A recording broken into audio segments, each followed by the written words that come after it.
రుణమాఫీ ఫిర్యాదుల బాధిత ఏఈఓలకు వ్యవసాయ కమిషనరేట్ ఆదేశాలు. ఆన్లైన్ సదుపాయం లేకపోవడంతో రిజిస్టర్లో ఫిర్యాదుల నమోదు. ఆగస్టు 15 తర్వాత సమస్యల పరిష్కారం. ఇంకా మాఫీ కాలే, పైసలు తక్కువ వచ్చాయి.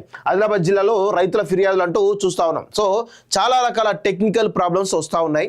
సో చాలా మందికి అంటే దాదాపు 11 లక్షల మందికి రుణమాఫీ అయింది. ఇంకొంతమందికి కావాల్సిన అవసరం ఉంది. అది కొన్ని టెక్నికల్ ప్రాబ్లం వల్ల అవుతున్నట్టు మాకైతే తెలుస్తూ ఉంది. దయచేసి దీనిపైన రాద్ధాంతం చేయాల్సినటువంటి అవసరం లేదు అనేది నా యొక్క అభిప్రాయం. ఎందుకు అంటే ఆల్రెడీ దానికి ఒక కమిటీ వేయడం జరిగింది.